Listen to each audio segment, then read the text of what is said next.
오늘 우리에게 주시는 하나님의 말씀 사도행전 11장 1절에서 10절 말씀 제가 읽겠습니다.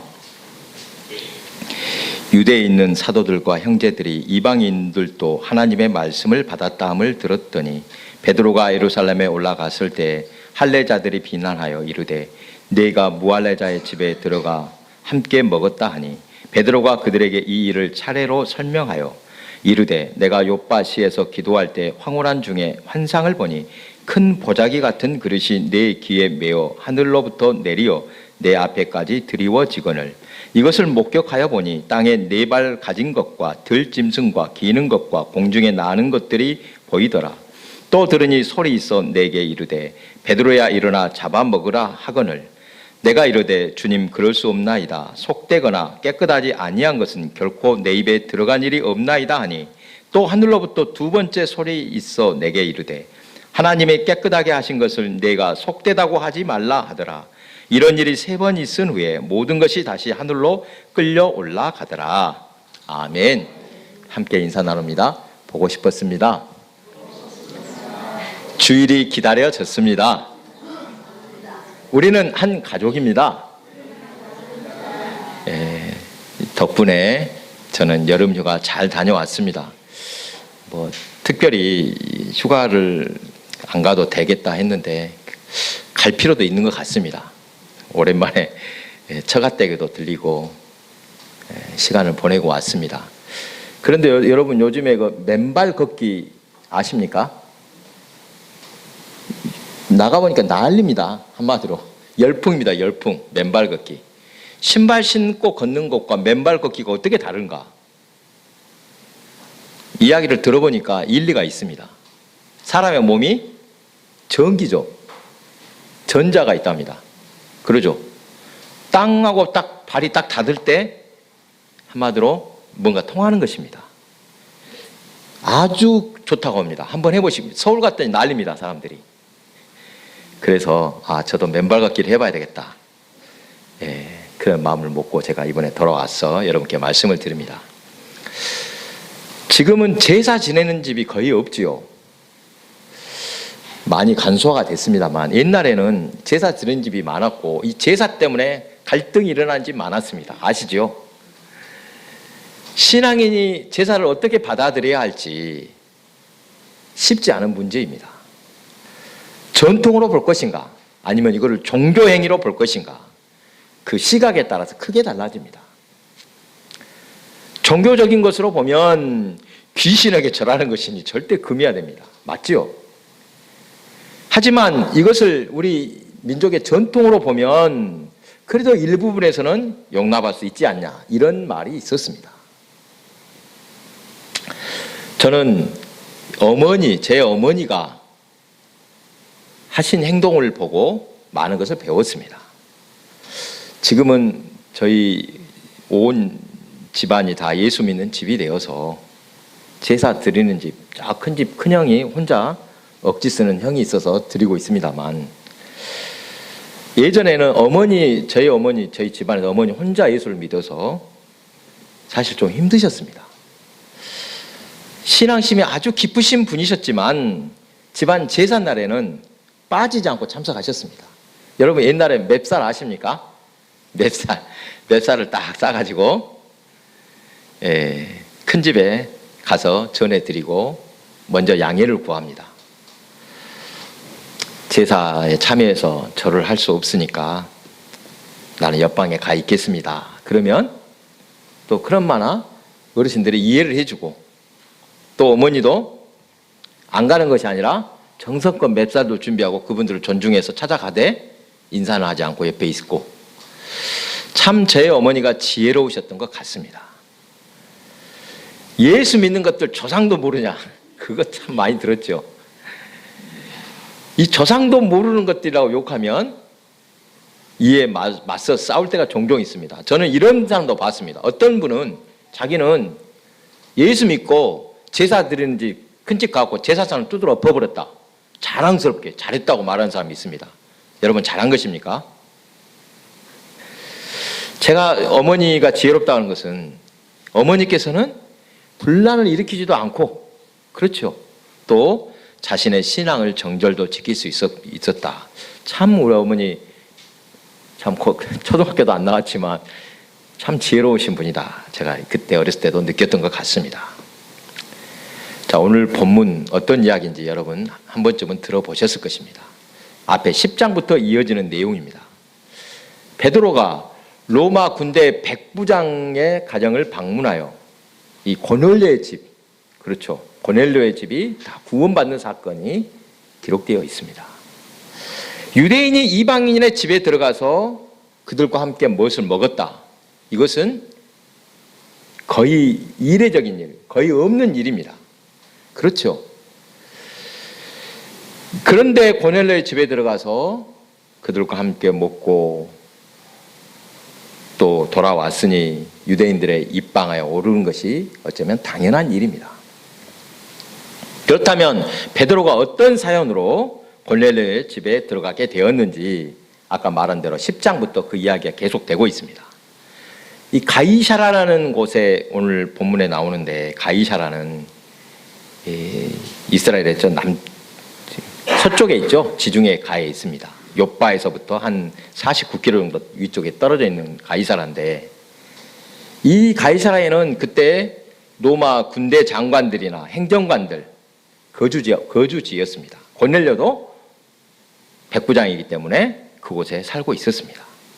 그런데 좀 특이하게도 고넬료는 하나님을 경외하는 사람이라고 합니다. 또 백성을 많이 구제하고 하나님께 항상 기도했던 사람이라고 하는데, 이것을 어떻게 해석해야 되는가? 아마도 이방인이었다가 유대교로 개종한 가정이었던 것 같습니다. 일단은 유대교는 믿는 사람이라는 것을 알 수 있습니다. 그런데 이 이방인 고넬료의 가정이 구원받은 것은 큰 사건입니다. 물론 이방인에게도 복음 전파의 문이 열렸다는 것 아주 보여주는 중요한 사건이지만, 또 한편으로는 하나님은 차별하지 않으시는구나, 이방인이라도 하나님께서는 구원의 계획을 갖고 계시구나, 이것을 보여주는 중요한 사건입니다. 여러분, 신앙생활을 하다 보면 성과 속이 뭔지 아시죠? 성스러운 것, 또 그리고 천한 것, 이것을 너무도 가리는 것 쉽게 봅니다. 좋은 것입니까? 거룩한 것과 속된 것을 마치 기름과 물처럼 그것은 함께하면 안 된다, 이렇게 여깁니다. 물론 택함받은 거룩한 백성으로서 구별된 삶을 사는 것 정말 중요합니다. 하나님께서는 우리를 부르시고 인도하신 목적이 무엇인가? 거룩한 백성으로 살라고 부르시고 인도하시고 있는 것입니다. 그런데 구별된 삶을 사람을 차별하는 것으로 오해하는 사람들이 많습니다. 있는 것이 아니라 많습니다. 우리 그리스도인들은 세상 속에 살면서 또 세상 사람들과 어울려 살면서도 그들을 따라가는 것이 아니라 빛과 소금의 역할을 하라고 부르신 것입니다. 오늘 말씀을 통해 구별과 차별이 어떻게 다른지, 또 하나님께서 우리에게 원하시는 삶의 자세는 무엇인지 나누고자 합니다. 이른바 성속이원론, 성과 속을 딱 둘로 나눈다는 뜻이죠. 이 성속이원론은 제사 드리는 성전에서 구체적으로 드러납니다. 성전은 사람들이 거주하는 생활 공간과 전적으로 구별된 영역이었습니다. 특히 성전 가운데서도 성전이라고 할 수 있는 지성소, 여기는 하나님이 임재하시는 가장 거룩한 공간이었습니다. 그래서 여기는 오직 한 사람만 들어갈 수 있습니다. 누구만 들어갈 수 있었습니까? 대제사장만이 출입이 허용되었습니다. 이러한 성석이율로는 시간에도 적용이 됩니다. 장소만이 아니죠. 안식일이다, 주일이다, 특정한 날을 평범한 날과 구별합니다. 그래서 고난주간도 있고 사순절도 있습니다.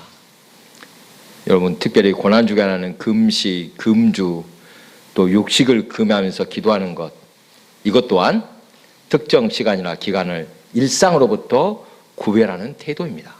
뭐 나쁘고 좋고는 그런 뜻은 아닙니다. 또 이 성석이율로는 신분, 몸과 신분 계급에서도 확인이 되는데 지금 말하고자 하는 이 할례가 대표적입니다. 할례는 유대인에게 아주 중요한 증표입니다. 할례 받지 않은 유대인은 없습니다.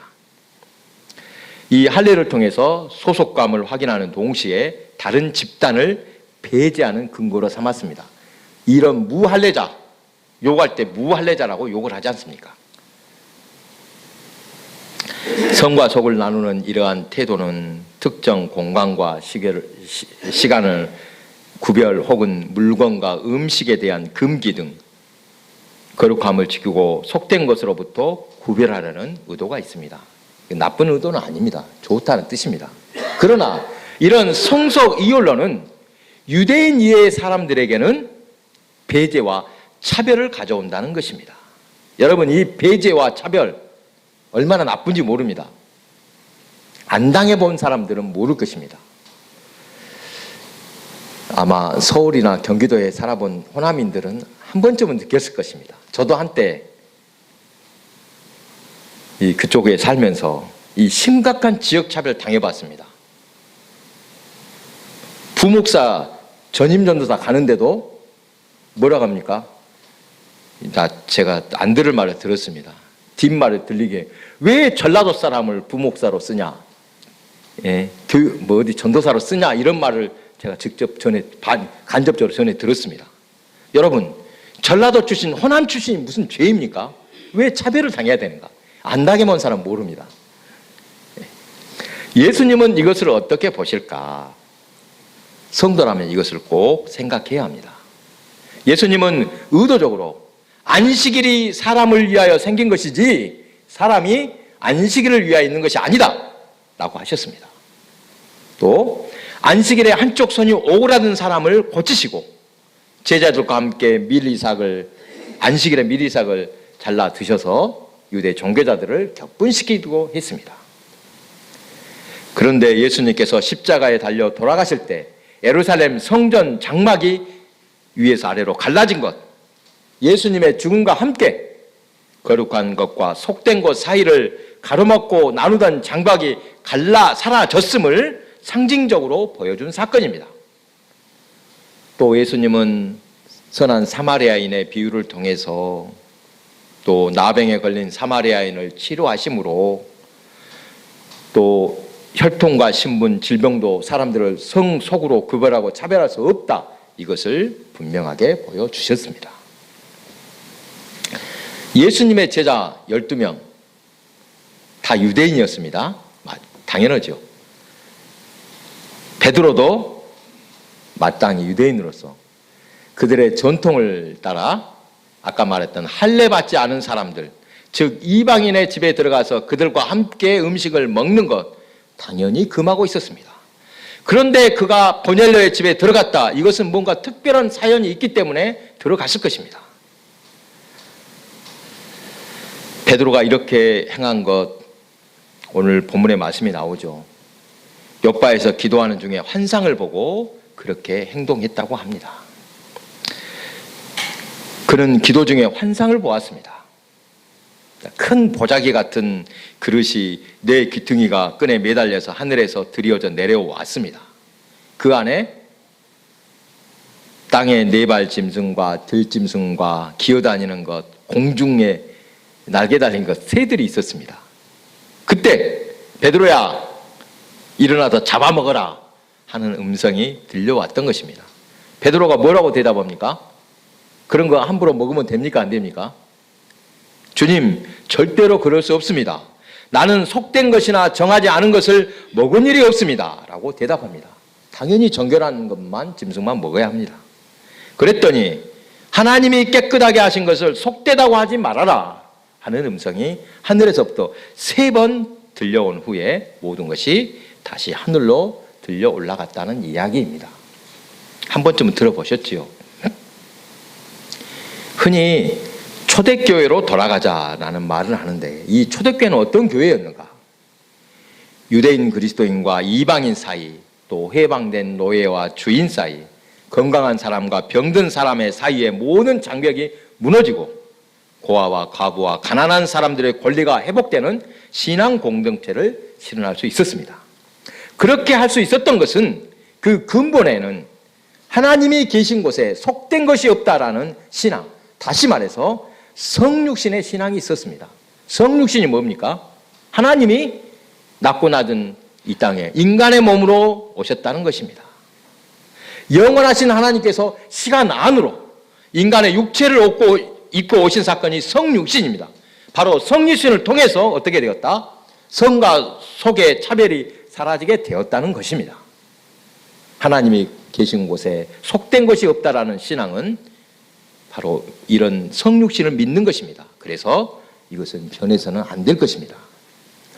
그러나 지난 2000년 동안 기독교의 역사는 이 그리스도 예수의 근본 가르침이나 또 초대교회 전통을 유지하지 않았습니다. 얼마나 많은 차별과 배제가 있었습니까? 역사적인 사건, 옛날 중세시대를 보십시오. 여성차별, 또 옛날에 마녀사냥 들어보셨지요. 또 식민지, 그냥 또 노예제도도 있었고, 인종주의, 또 동성애 혐오, 애국인 노동자와 난민에 대한 배타적인 태도, 예전에 그 유대인들 인간 청소, 무섭습니다. 또 테러. 아직도 이 종교의 이름으로 진행 중인 폭력들이 많습니다. 반대로 이 성과 속을 나누지 않는 신앙이 좋은 열매를 거두기도 했습니다. 종교개혁자들, 여러분 이 직업 소명설이라고 들어보셨습니까? 직업을 소명으로 여겨라. 즉 직업에는 귀천이 없다. 직업에 따른 차별을 극복했습니다. 또 노예제도 철폐에 헌신하기도 하고 인종주의, 인종차별에 맞서는 등 수많은 열매가 있었습니다.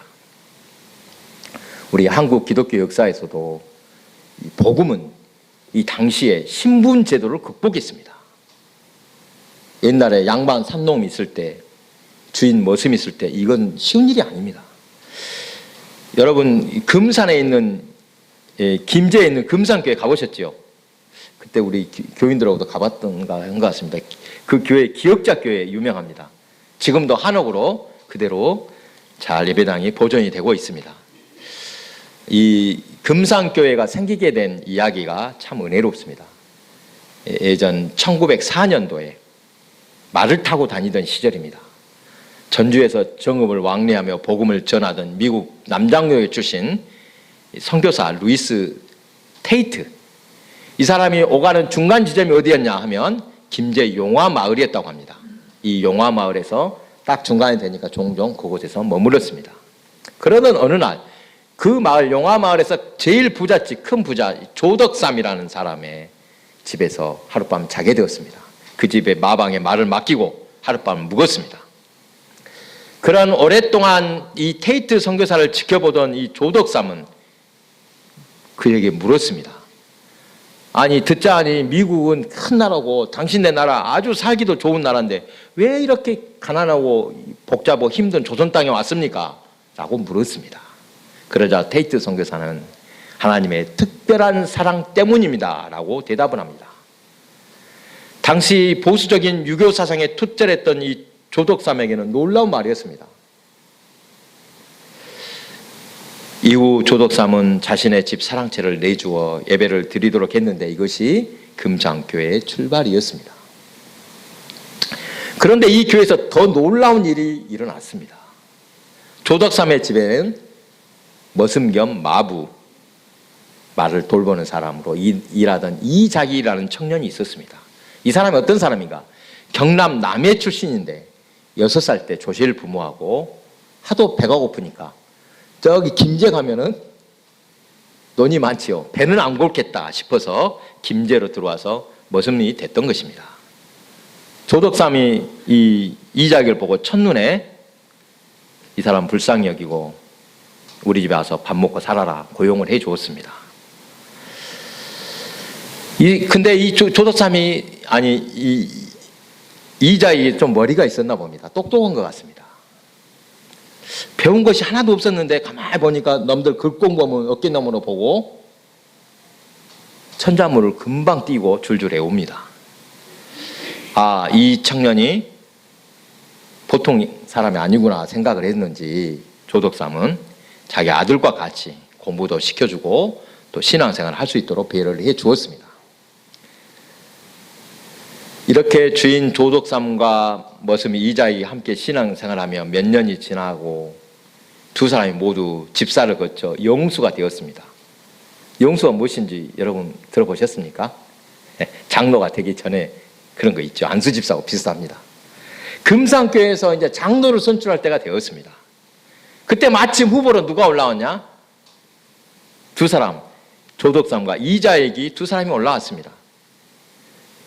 이 당시에 머슴과 주인이 같은 어떤 자리에 같이 온다, 이거는 있을 수 없는 일, 아주 극히 드문 특별한 일인데 충격적이게도 누가 선출이 됐다고요? 장로로 누가 뽑혔겠습니까? 주인이 뽑히면 좋을 것인데 하필이면 이 머슴 이자익이 장로로 선출이 되었습니다. 사람들이 아마 교인들이 아마 미안한 마음이 들었겠지요. 어쩔 줄 모르고 있을 때 이 조덕삼, 이 영수가 이렇게 말했다고 합니다. 우리 금산교회 성도들 참으로 훌륭한 일을 해냈습니다. 이자익 영수는 저보다 신앙의 열의가 훨씬 높습니다. 그를 장로로 뽑아주셔서 참으로 감사합니다. 진심으로 인사를 했습니다. 복음은 성속 구별과 차별을 버리고 모든 사람을 하나님의 자녀로 인정하고 서로 사랑함으로써 세상을 바꾼 이야기 참으로 많습니다. 요즘 계속해서 세상이 이상하게 돌아가는 것 같습니다. 상식에서 벗어난 일들이 벌어지는 듯 합니다. 여러분 요새 뉴스 보셨죠? 뭐 때문에 시끄러운지. 일제에 항거하여 독립운동을 하신 분들을 낡은 이념의 잣대로 내몰고 있습니다. 권력자의 입맛에 맞추려고 역사까지 왜곡하는 것을 볼 때 참담함을 느꼈습니다. 또한 교회 안팎으로도 우려스러운 일을 목격합니다. 여러분 정신 똑바로 차려야 됩니다. 주님의 사랑은 없고 일부 어떤 사람들에게 대한 무차별적인 차별과 공격 난무하고 있습니다. 난민과 이민자들을 따뜻하게 받아들이지 않고 매몰차게 대하는 세력들에게 교회가 동조하고 있습니다. 그러면 안 됩니다.